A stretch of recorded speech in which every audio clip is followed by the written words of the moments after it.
Okay, third day of probability. Sorry I'm not there.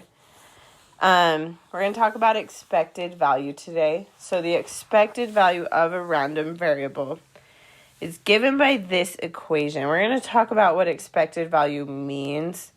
It's basically like if I was to do something a bunch of times, like what is my average going to get close to? So x is the value of the outcome, and p of x is its probability. So we're just like multiplying all those together.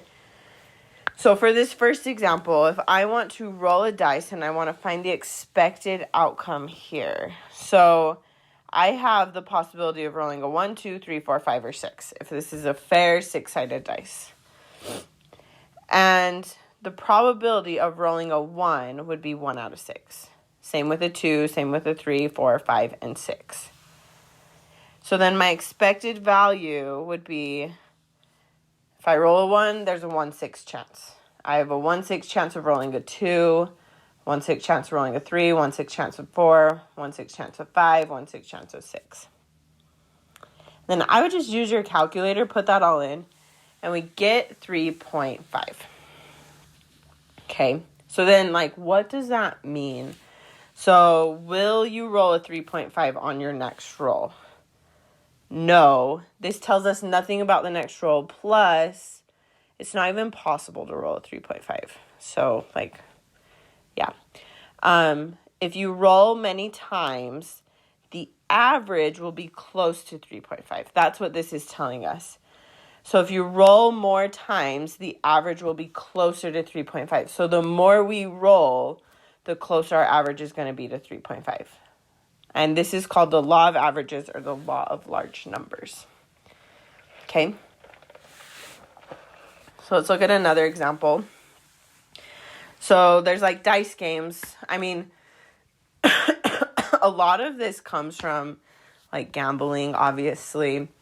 I don't know if you've ever been to like a fair, but sometimes they have like dice games and stuff there. But so say we have this dice game where you pay $5 to roll one dice. So you're paying $5 regardless. If you get a 5 or 6, you're going to win $12. But you already paid $5, so you're really only winning $7.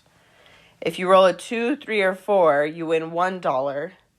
But you paid $5 already, so you're actually losing $4. And if you roll 1, you win nothing, which means you lose $5. Okay, we want to find the expected value. So if I roll a 5 or a 6, I get $12.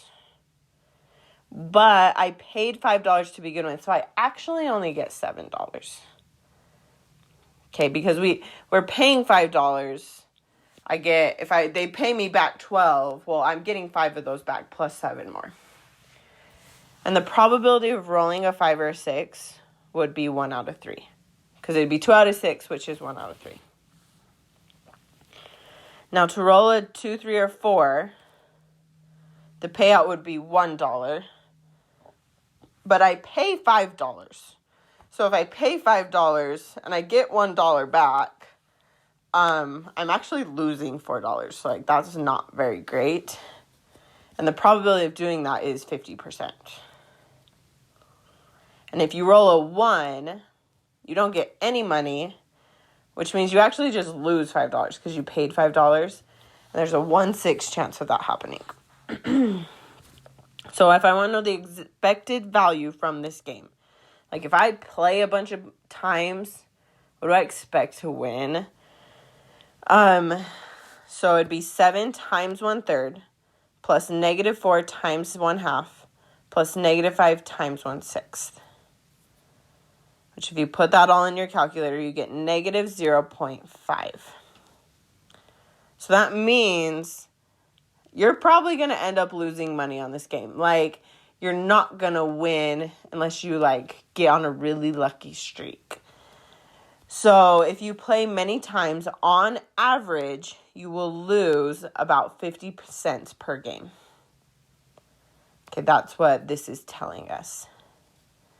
So, then if we want to know how much do you expect to win or lose if you play 200 times, well, that would be 200 times the -0.5, you expect to lose about $100. Okay. So it's not a winning game. Like, probably shouldn't play it if that's the odds. Okay. So you expect to lose about $100 there. Okay, let's look at this one. There is a question like this on the test. There was a question like this on the final last year. Maybe put a star by it. It always kind of confused people. So I'm going to show you 2 ways to do it.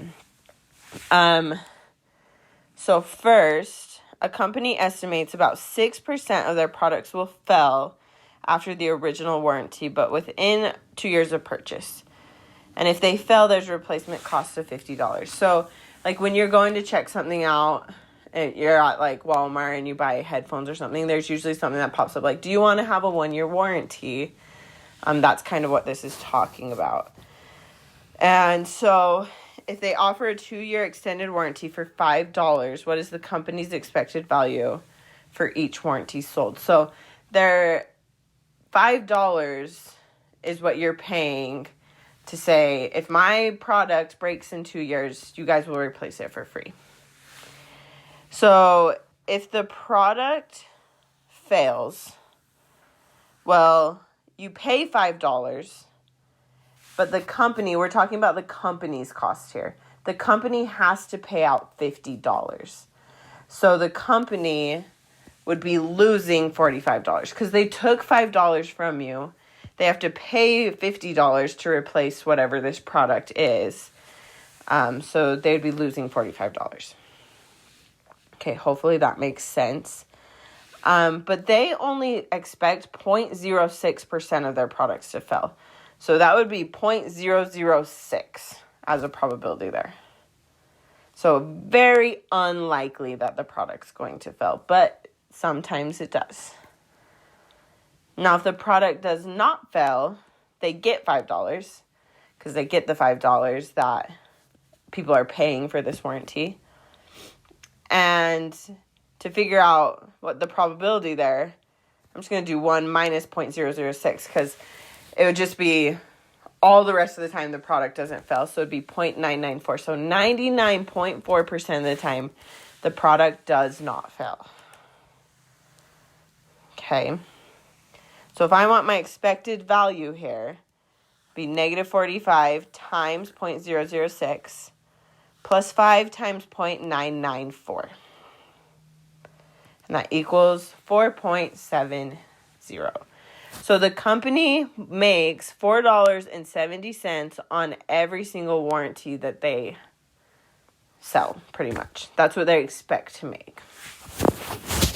Another way to think about this, which I think is actually a little bit easier, without like doing a table, we can do this. So we can say, I'm going to zoom in on this. So the expected value here.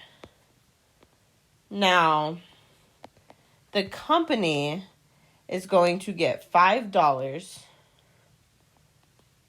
Why is it doing that? $5 100% of the time, right? But they're going to have to pay $50 6% of the time. 0.006. So if it's $5 100% of the time, but then just 0.6% of the time they have to